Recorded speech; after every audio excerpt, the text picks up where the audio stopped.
you are interested in booking me as a speaker for your school, doing an author's visit, or holding a workshop, or just coming in to talk about careers in law enforcement, please visit twinsinthecitybook.com. Welcome to Black and Blue, the podcast that's just for you.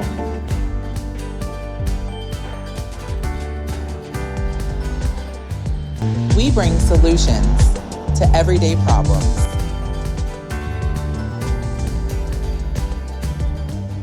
We are here to humanize the badge. By interviewing first responders and discussing their trainings, experiences, and publications. Black and Blue airs weekly at 7 p.m. Eastern Standard Time. Tune in. Law enforcement practitioner for the last 19 years with the New York City Police Department, adjunct professor, just out here, just trying to serve the community, spread the message of just bridging the gap.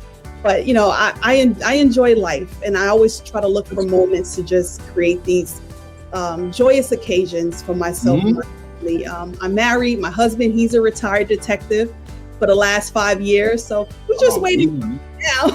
Yeah, good for him. Yeah, he's gone military just like yourself. He was in the Army. So we are a household of service, becoming a detective and becoming a hostage negotiator, which is, you know, you really don't see that as well. A Black female hostage negotiator with the largest police department, you know, and then teaching in the subject matter. And then your book right here is like a gateway in that very easily doing community policing, because you can show up at a school, you can show up at an event, you can show up at a town hall with a single book. You can go on a platform, American Literacy Corporation, and read the book. And how important is it to you to actually get out there and letting this be a segue in the community policing? Man, it is the cornerstone to just what I do. Every opportunity I find, I am there. Every library, every school that books me, I am showing up. And, you know, when I show up, I don't just show up with the book. Like, I have a whole entire production that I show up with. It's, you know, it's one of them things like, wow, I didn't think author reading was like this. But, you know, you're interacting with young kids and, you know, their imagination, and they want to see the colors and illustration and looking at picture clues. And I think that that's just so important. So they can, you know, I have a trailer for the book as well that I highlight too. So it shows those important dynamics of what the book is about.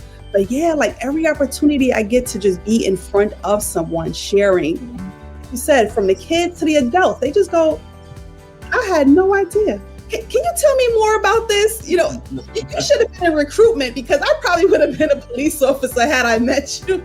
But I think this is just the beginning. This book is very, very new. It's only been out less than 6 months.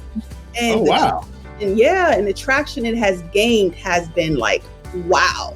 You know, you saw this one, which is a huge international podcast, front page papers, and, you know, people just reaching out to do stories about the book because it's different, it's unique. And then you're looking at my background and who I am, and, you know, as a mom, as a law enforcement practitioner, as an educator, you know, all different hats that I wear, I'm able to kind of live this in real life, in real time, because I have to have these talks too with my children.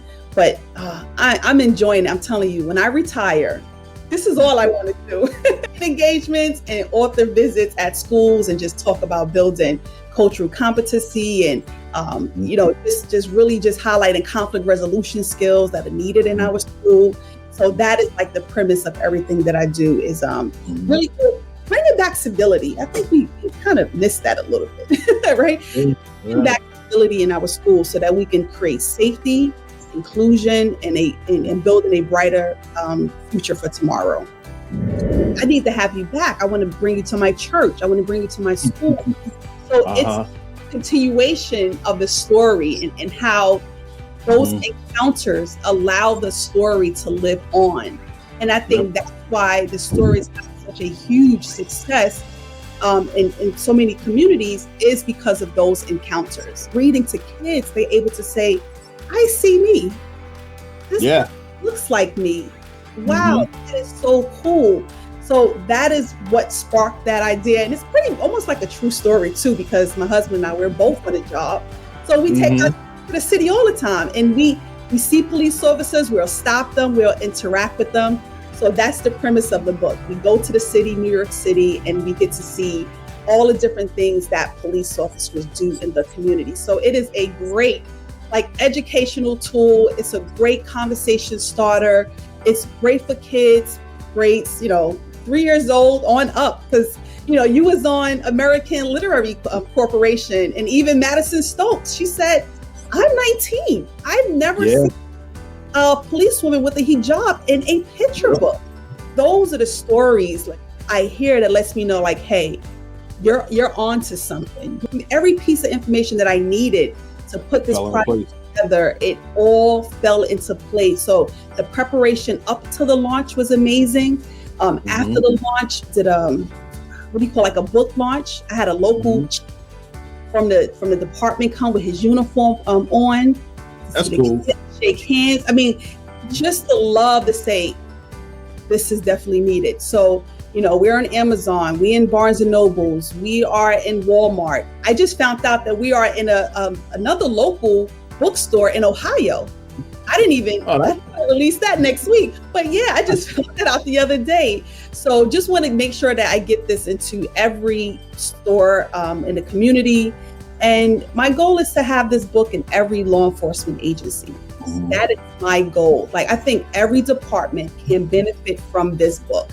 This is a great tool for their community affairs, outreach, or their unit to use as a tool to help bridge the gap, because there's a department that does readings at school and they reading, Dr. Seuss books. I'm like, but you're a police officer, you should be reading a police book to the children. I've heard that. There's some gaps that need to be filled, and I'm going to hit the pavement and make sure that Twins in the City stretches from not just here locally, but I definitely want to see this work on an international level and have young girls there to see themselves in law enforcement, strengthening community, strengthening dialogue as well. That's my background, right, is hostage negotiation. So definitely want to build stronger ties within the community to equip them with the tools that they can negotiate the life that they want to live.